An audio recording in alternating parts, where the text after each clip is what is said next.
কনভয়ের সঙ্গে জম্মু কাশ্মীর থেকে আনা সাঁজোয়া গাড়ি, বুলেট প্রুফ, এক কথায় বলতে গেলে ফোর্ট অন হুইলস, সঙ্গে শয়ে শয়ে সশস্ত্র কেন্দ্রীয় বাহিনীর জওয়ান। ভারী বুটের শব্দে ফিকে হয়ে যাচ্ছে স্থানীয়দের কোলাহল। এরই মাঝখান দিয়ে হেঁটে চলেছেন শক্ত চোয়ালের অজয় পাল শর্মা। উত্তরপ্রদেশ ক্যাডারের আইপিএস, যোগী আদিত্যনাথ সরকারের ঘনিষ্ঠ পুলিশ অফিসার। কেউ বলেন এনকাউন্টার স্পেশালিস্ট, কেউ বলেন সিংহাম, অর্থাৎ পর্দার সেই অপরাধী নিকেশকারী পুলিশ অফিসার যার পক্ষে সবকিছু করা সম্ভব। সেই তিনিই এখন পশ্চিমবঙ্গের ভোটের সঙ্গে জুড়ে গেছেন। দ্বিতীয় দফার ভোটের আগে দক্ষিণ চব্বিশ পরগনার ফলতা যেন ফিল্মের সেট। কেন্দ্রবিন্দুতে দুটি নাম, দক্ষিণ চব্বিশ পরগনার পুলিশ অবজারভার অজয় পাল শর্মা আর ফলতার তৃণমূল প্রার্থী জাহাঙ্গীর খান। आसपास के जितने भी लोग हैं अच्छी तरह से समझ लें कि अगर किसी ने बदमाशी करी तो उनका कायदे से इलाज किया जाएगा। फिर উনি যদি নিজেকে সিংহ মনে করে সিনেমার আর্টিস্টে, আমরাও পুষ্পা, ঝুঁকেগা নেই। কয়েক ঘন্টা পরেই রাজ্য জুড়ে 142টি বিধানসভা কেন্দ্রে ভোট, কিন্তু সবচেয়ে বেশি নজর ফলতায়। সেখানে এখন সিংহাম বনাম পুষ্পা, পদে পদে মোচড়, মিনিটে মিনিটে নতুন মোড়।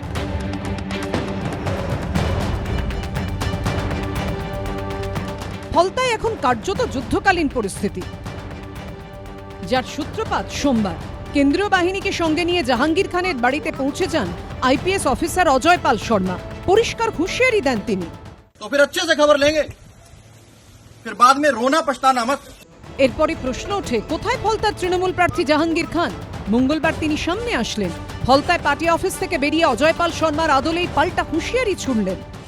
এটা ফলতার মাটি, তৃণমূলের শক্তিশালী ঘাঁটি, এখানে চমকানো যাবে না, এখানে চমকানো যাবে না। দমার পাত্র নন অজয় পাল শর্মা।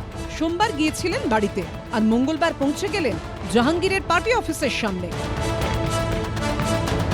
কেন্দ্রীয় বাহিনীর প্রায় 100 জন জওয়ানকে নিয়ে একেবারে জাহাঙ্গীরের ডেরায় পৌঁছে যান উত্তরপ্রদেশের আইপিএস অফিসার। প্রায় শতাধিকের ওপর কেন্দ্রীয় বাহিনীকে সঙ্গে নিয়ে আইপিএস অফিসার উত্তরপ্রদেশের অজয় পাল শর্মা, অন্যদিকে সিআইএসএফের যিনি হচ্ছেন আইজি, তাকে সঙ্গে নিয়ে ফলতায় একেবারে জাহাঙ্গীর খানের যেখানে অফিস রয়েছে সেই অফিসের পাশে একটি গ্রাম, শ্রীরামপুর গ্রাম, সেই গ্রামে প্রবেশ করেছেন। এবং প্রবেশ করে যে বিষয় সেটা হচ্ছে তারা নামের তালিকা তৈরি করেছেন, এবং সেই নামের তালিকা হচ্ছে সেই তালিকা অনুযায়ী তারা কোথায়, তাদের বাড়ি কোথায়, সেই বিষয়ে কিন্তু বিস্তারিত জানছেন। এবং জানার বিষয় যেটা কারণটা হচ্ছে কয়েকটা নামের তালিকা নিয়ে, সেটা হচ্ছে যে যারা ভয় দেখাচ্ছে ভোটারদেরকে, এমন কিন্তু যারা সূত্রে খবর জানতে পারছি সেটা হচ্ছে যে ভয় দেখাচ্ছে যারা ভোটারদেরকে, তাদের একটা নামের তালিকা তৈরি করেছেন তারা। এবং যারা ভয় দেখাচ্ছে বলে অভিযোগ এসছে, একবারে তাদের খোঁজে আজকে দেখতে পাচ্ছি অজয় পাল শর্মাকে দেখতে পাচ্ছি রাস্তায় নেমেছেন, এবং নেমে তাদের বাড়ি কোথায় সেই বাড়ির খোঁজে প্রায় শতাধিকের ওপরে কেন্দ্রীয় বাহিনীকে সঙ্গে নিয়ে এই মুহূর্তে ফলতার রাস্তায়। ফলতার যে জায়গায় আমরা রয়েছি, শ্রীরামপুর গ্রাম থেকে বেরোলেন অবজারভার, এবং সেক্ষেত্রে এই যে জায়গায় আমরা দাঁড়িয়ে রয়েছি সামনেই হচ্ছে জাহাঙ্গীর খানের অফিস, এবং জাহাঙ্গীর খানের অফিস এবং সেই অফিসের কাছেই একেবারে এই গ্রাম, সেই গ্রামে প্রবেশ করেছেন। স্থানীয়দের সঙ্গে কথা বলে কোন জায়গায় যাদের নামের তালিকা তৈরি, তাদের বাড়ি কোথায়, সেই বিষয়টা চিনছেন এবং সেই বিষয়টা জানছে কেন্দ্রীয় বাহিনী গোটা রাস্তা জুড়ে। এবং অজয় পাল শর্মা তিনি রয়েছেন, কেন্দ্রীয় বাহিনীর আইজি রয়েছেন, থেকে নামের তালিকা তৈরি করেছেন যারা ভোটারদেরকে ভয় দেখাচ্ছে বলে অভিযোগ এসছে, এবং একেবারে তাদের খোঁজে তাদের বাড়ির পথে কেন্দ্রীয় বাহিনীকে সঙ্গে নিয়ে মার্কসম্যান, যেটা হচ্ছে সাঁঝোয়া যে গাড়ি জম্মু কাশ্মীর থেকে নিয়ে আসা হয়েছে, সেই গাড়ি নিয়ে বাহিনী এই মুহূর্তে একেবারে জাহাঙ্গীর খান তৃণমূল প্রার্থী ফলতার তার অফিসের সামনে এসে যে গ্রামগুলো রয়েছে তার অফিসের পাশে, সেই গ্রামগুলো কিন্তু প্রবেশ করেছে। প্রথমে গাড়ি থেকে নামলেন, এলাকা ঘুরলেন।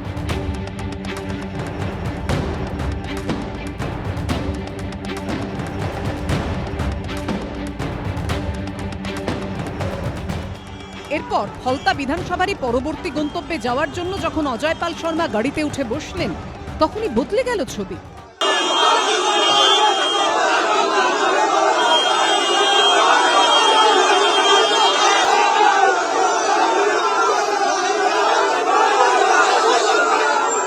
একেবারে সামনে দেখতে পাচ্ছি কেন্দ্রীয় বাহিনীকে নিয়ে রয়েছেন অজয় পাল শর্মা, অন্যদিকে জাহাঙ্গীর খান অফিসের বাইরে তৃণমূল কর্মীরা তারা বিক্ষোভ দেখাচ্ছেন।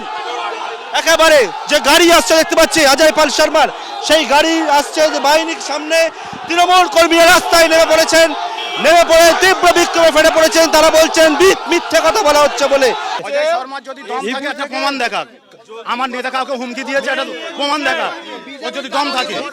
অজয় পাল শর্মা যখন এই রাস্তা দিয়ে যাচ্ছেন তখন রাস্তার ধারে তৃণমূলের এই পার্টি অফিসের ভেতরেই ছিলেন ফলতার তৃণমূল প্রার্থী জাহাঙ্গীর খান। পুলিশ অবজারভার এলাকা ছেড়ে রওনা দিতেই ভেতর থেকে বেরিয়ে আসেন তিনি। জাহাঙ্গীর খানের সামনে দিয়ে তখন বেরোচ্ছে পুলিশ অবজারভারের কনভয়। মাটি মমতা যে মাটি জুরাবুল চেনের মাটি, হ্যাঁ ভোটারদেরকে ভয় দেখানো হচ্ছে, পুলিশ অফিসারকে ধমক দিচ্ছে, চমক দিচ্ছে এলাকায় গিয়ে। ये जहांगीर के घर वाले भी खड़े हैं, उसको बता देना कायदे से। ये बार बार जो खबरें आ रही हैं कि उसके लोग धमका रहे हैं, तो फिर अच्छे से खबर लेंगे, फिर बाद में रोना पछताना मत। ফলতায় এখন সিংহাম বনাম পুষ্পা, রিয়েল মাখামাখি। একজন যদি অজয় দেবগন হন তখন অপরজন নিজেকে আল্লু অর্জুন বলে দাবি করছেন। 2011 সালে সিংহাম রিলিজ হয়েছিল আর 2021 সালে পুষ্পা দ্য রাইজ। সিনেমায় একজন ছিলেন সাহসী পুলিশ অফিসার, অপরাধ দমনে পারদর্শী, অপরজন স্মাগলার, কিন্তু রবিনহুড, গরিবের মাসিহা। পর্দার এই চরিত্রটাই এখন যেন উঠে এসেছে পশ্চিমবঙ্গে ভোট রাজনীতির কেন্দ্রবিন্দুতে।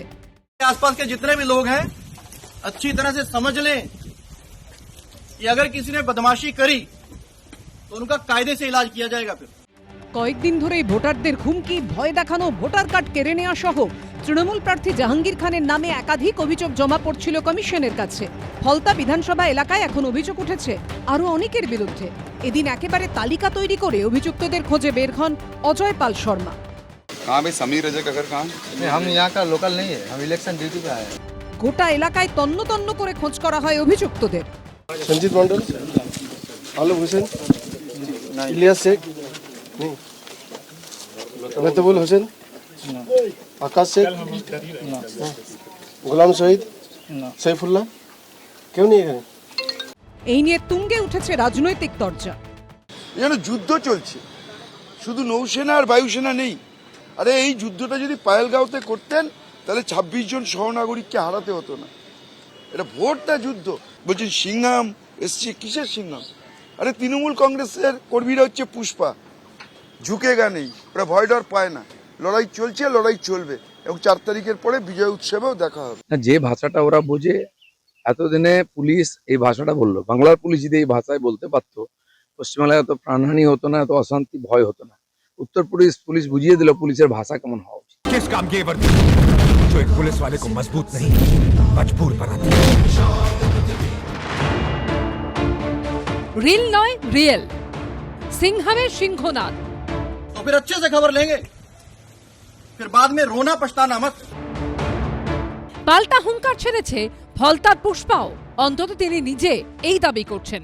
উনি যদি নিজেকে সিংহ মনে করে সিনেমার আর্টিস্টে, আমরাও পুষ্পা, ঝুঁকেগা নেই। সবার নজর এখন ফলতার দিকে, আইপিএস অফিসার অজয় পাল শর্মার দিকে। ফলতার তৃণমূল প্রার্থী জাহাঙ্গীর খানের দিকে তেতে উঠেছে রাজনীতি।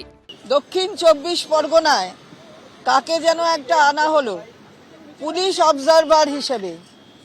তিনি নাকি সিংহাম হিসেবে পরিচিত। সিংহাম বাবা, এনকাউন্টার স্পেশালিস্ট। পশ্চিমবঙ্গের ভবিষ্যৎ নির্ধারণ করবে হুমায়ুন, জাহাঙ্গীর, আলমগীর, এটা কতদিন চলবে? এরই মধ্যে এই ভিডিও পোস্ট করেছেন তৃণমূল সাংসদ মহুয়া মৈত্র। ভিডিওতে দেখা যাচ্ছে নাচের আসর, নর্তকীর সঙ্গে তাল মেলাচ্ছেন এক ব্যক্তি। তৃণমূল সাংসদ মহুয়া মৈত্র এক্স হ্যান্ডেলে যোগী রাজ্যের আইপিএস অফিসার অজয় পাল শর্মাকে ট্যাগ করে এই ভিডিও পোস্ট করে লিখেছেন, ফেয়ার অ্যান্ড লাভলি বাবুয়া, আপনাকে ফ্যান্টাকপ স্টাইলে ফুর্তি করতে দেখে ভালো লাগছে। ঠান্ডা ঠান্ডা কুল কুল থাকুন, বাংলা সবসময় তৃণমূল। আরও একটি পোস্টে তৃণমূল সাংসদ লিখেছেন, আশা করি আপনার পুলিশি দক্ষতা আপনার নাচের দক্ষতার চেয়ে ভালো। যে রুচি প্রদর্শন করে তৃণমূল কংগ্রেসের নেতা নেত্রীরা, সেই রুচির সঙ্গে পাল্লা দিয়ে কোনো রকমের রিয়াকশন, কমেন্ট ইত্যাদি করার মতন প্রতিভা বিজেপির কোনো প্রান্তিক কর্মীরও নেই, নেতা তো ছেড়ে দিন। মহুয়া দেবী নিজের রুচি, নিজের চর্চা, নিজের সামগ্রিক মানসিক যে স্থিতি, সেটা উনি দিয়েছেন।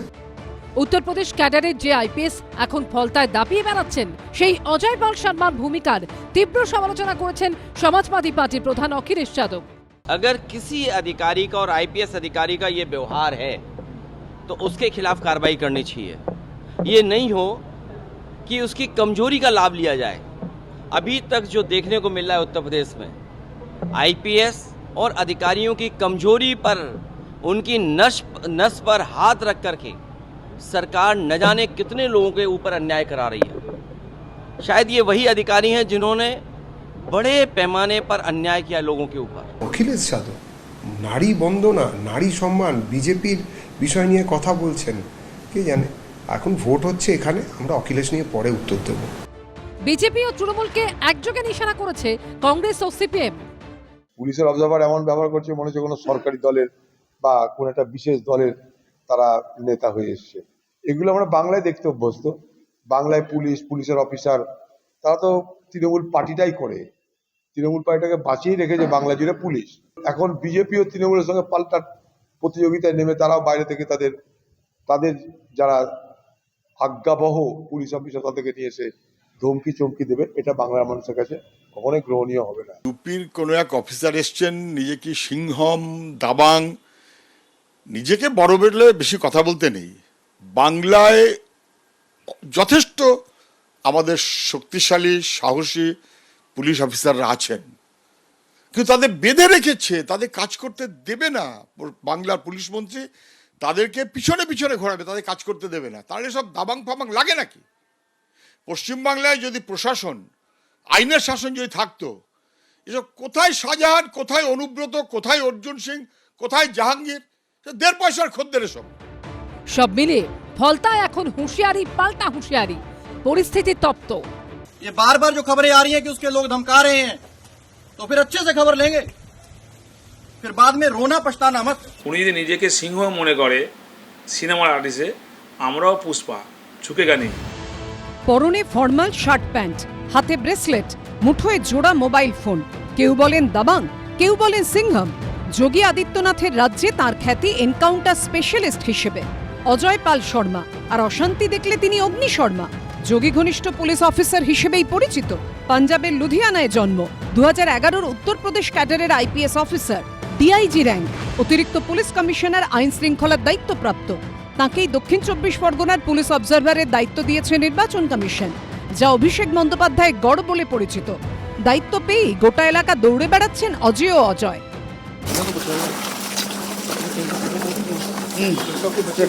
তপন মন্ডল, হ্যাঁ এখানে সঞ্জিত মন্ডল, আলু হোসেন। পশ্চিমবঙ্গে নির্বাচনে দায়িত্ব নেওয়ার পরেই অ্যাকশন মোডে উত্তরপ্রদেশের আইপিএস অজয় পাল শর্মা। সোমবার দিন পৌঁছে যান তৃণমূল প্রার্থীর বাড়িতে। তো মঙ্গলবার দিন দেখতে পাওয়া যায় প্রার্থীর অফিসের আশেপাশে যে গ্রাম রয়েছে, সেই গ্রামে যারা ভোটারদেরকে ভয় দেখাচ্ছে সেই তালিকা নিয়ে পৌঁছে যেতে। আইপিএস অফিসার হওয়ার আগে ছিলেন ডেন্টিস্ট। শোনা যায় তার পা যেখানে পড়ে সেখানে নাকি দাঁত ফোটাতে পারে না অপরাধীরা। इन आईपीएस ऑफिसर के बारे में ये कहा जाता है कि जहां जहां ये रहते हैं वो जगह अपराध के प्रति 0 टॉलरेंस की जगह हो जाती है, वहां अपराध की ना होती है। तो काफी तेज तरार आईपीएस मांगने ये जाते हैं। আবার তার বিরুদ্ধে একাধিক অভিযোগও আছে, বারবার বিতর্কেও জড়িয়েছেন। বিজেপির সঙ্গে তার ঘনিষ্ঠতার অভিযোগও বারবার উঠেছে। যে উত্তরপ্রদেশ ক্যাডারের অফিসার অজয়, সেখানকার প্রধান বিরোধী দল সমাজবাদী পার্টি। তার প্রধান অখিলেশ যাদব সমাজ মাধ্যমে পোস্ট করে লিখেছেন, পশ্চিমবঙ্গে বিজেপি পর্যবেক্ষকের ছদ্মবেশে এজেন্ট মোতায়েন করেছে, যা রামপুর ও সম্ভলে পরীক্ষিত। তবে এই কৌশল কোনো ফল দেবে না। দিদি এখানেই থাকবেন। যখন সঠিক সময় আসবে, বিজেপি ও তার সহযোগীদের এই এজেন্টদের সমস্ত অপরাধমূলক অপকর্মের পুঙ্খানুপুঙ্খ তদন্ত শুরু করা হবে এবং তারপরে কঠোর শাস্তিমূলক ব্যবস্থা নেওয়া হবে। আমরা তাদের পালাতে দেব না, আত্মগোপনও করতে দেব না। তারা যেখানেই লুকিয়ে থাকুক না কেন, তাদের খুঁজে বের করা হবে এবং তাদের জঘন্য কাজের জন্য আইন অনুযায়ী শাস্তির মুখোমুখি হতে হবে। গণতন্ত্রের অপরাধীদের রেহাই দেওয়া হবে না। এর বিরুদ্ধে কি কি অভিযোগ আছে আপনারা সবাই ইতিমধ্যেই জানেন এবং সমস্ত মানুষই জানেন যে মহিলাদের অভিযোগও এই অফিসারের বিরুদ্ধে আছে। উত্তরপ্রদেশ পুলিশ বুঝিয়ে দিল পুলিশের ভাষা কেমন হয়। 2018-তে রামপুরে 6 বছরের বাচ্চাকে ধর্ষণের ঘটনায় একটি এনকাউন্টারে প্রচারের আলোয় আসেন অজয় পাল শর্মা। সেই বছরই এসএসপি র্যাঙ্কে প্রমোশন। দক্ষতার সঙ্গে সামলেছেন সামলি, নয়ডা, জৌনপুর, রামপুরের দায়িত্ব। নামের সঙ্গে জড়িয়েছে এনকাউন্টার স্পেশালিস্ট শব্দবন্ধ। এখন তিনি পশ্চিমবঙ্গে রাজনীতির সঙ্গে জড়িয়ে গেছেন। आसपास के जितने भी लोग हैं अच्छी तरह से समझ लें कि अगर किसी ने बदमाशी करी तो उनका कायदे से इलाज किया जाएगा। फिर अगर कहीं से खबर आ गई कि किसी ने कोई खुराफात करने की, किसी को परेशान करने की कोशिश की है, तो फिर उसकी खबर फिर अच्छे से लेंगे हम। আমরা যুগব গণদেবতার কাছে, কোনো দিল্লির পুলিশ বা বিজেপির দালালের কাছে আমরা মাথা নত করব না।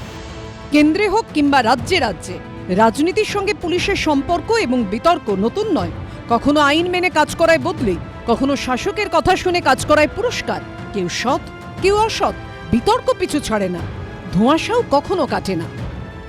দেখুন, রাজ্যে বিধানসভার নির্বাচন চলছে এবং সে নির্বাচনটা পরিচালনা করছে নির্বাচন কমিশন, এবং নির্বাচন কমিশনকে যে ক্ষমতা দেওয়া হয়েছে সেই ক্ষমতা বলে তারা যেমন জেনারেল অবজারভার নিয়োগ করেন তেমনি পুলিশ অবজারভারও নিয়োগ করেন। তো একজন কাউকে তারা নিয়োগ করেছেন, তো তিনি যে কাজ করছেন সেইটার বিরুদ্ধে রাজ্যের শাসক দলের নেতারা তো হাইকোর্টে গিয়েছিলেন, কিন্তু হাইকোর্ট সেখানে হস্তক্ষেপ করেনি। অর্থাৎ নির্বাচন কমিশনের অবজারভার যে কাজ করছেন সেটার মধ্যে কোনো বেআইনি বা অন্যায় কাজ হাইকোর্ট দেখেনি, কারণ অন্যায় কিছু করলে হাইকোর্ট হস্তক্ষেপ করত। এখন আপনারা জানেন যে নির্বাচন মানেই একাধিক রাজনৈতিক দলের মধ্যে দ্বন্দ্ব। তো কোনো রাজনৈতিক দল যদি ভোটে রিগিং করতে চায় এবং কোনো অবজারভার যদি সেটা বন্ধ করতে চায়, তাহলে সে রাজনৈতিক দলের পক্ষে তো খুশি হওয়া সম্ভব নয়, ফলে তারা তার বিরুদ্ধে বলবেনই। কিন্তু তিনি কোনো অন্যায় কাজ করছেন কি না সেটা যেমন নির্বাচন কমিশন দেখবেন, তো এ রাজ্যের শাসক দল তো নির্বাচন কমিশনকে বাদ দিয়ে হাইকোর্টে গিয়েছেন। তো এ রাজ্যে তো হাইকোর্টের উপরে আর কোনো কোর্ট নেই, এরপরে তাদেরকে যেতে হবে সুপ্রিম কোর্ট। আমার মনে হয় এটা নির্বাচন কমিশনার যে ভূমিকা, তারা যে অবজারভার নিয়োগ করেছেন সে অবজারভার বেআইনি কাজ করলে কোর্ট তাদের বিরুদ্ধে রায় দিত। আমার ধারণা তারা যে কাজ করছে সেটা নির্বাচনকে অবাধ এবং সুষ্ঠু করার জন্য, অতএব সেখানে আদালত মনে করেনি যে হস্তক্ষেপ করা দরকার। অতএব এটা নিয়ে অযথা বিতর্কের আর কোনো সুযোগ নেই। অবজারভারের কাজ হচ্ছে যাতে নির্বাচনটা অবাধ হয়, সুষ্ঠু হয়, ভোটাররা নির্বিঘ্নে তাদের পছন্দ মতো প্রার্থীকে ভোট দিতে পারেন, নিরাপদে ফিরে গিয়ে বাড়িতে থাকতে পারেন। তো এই অবস্থায় নির্বাচন কমিশন সমীক্ষা করে যে কিছু কিছু অপরাধী যারা বেআইনি কাজকর্ম করেন, যাদের কাছে অস্ত্র আছে, তাদের তালিকা করে যে এদের ধরতে হবে, এরা যাতে অপরাধ না করতে পারে।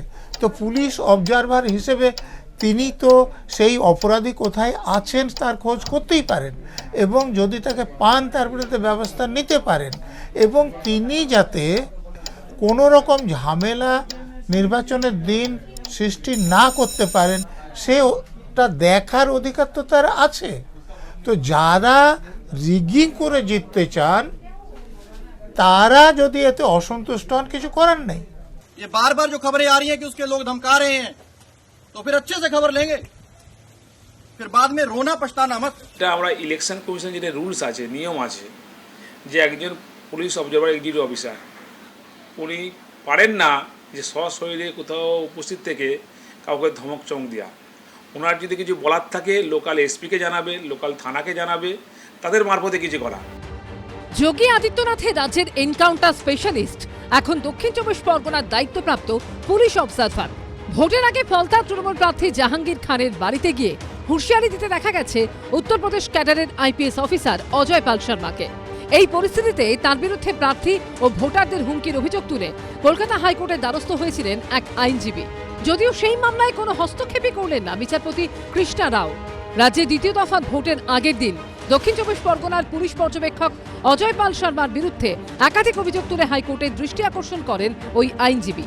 তার অভিযোগ, নির্বাচন কমিশন নিযুক্ত পুলিশ পর্যবেক্ষক ভোটার ও প্রার্থীকে হুমকি দিচ্ছেন, সাধারণ মানুষকে ভয় দেখাচ্ছেন। তাকে আটকানোর আবেদন জানান আইনজীবী।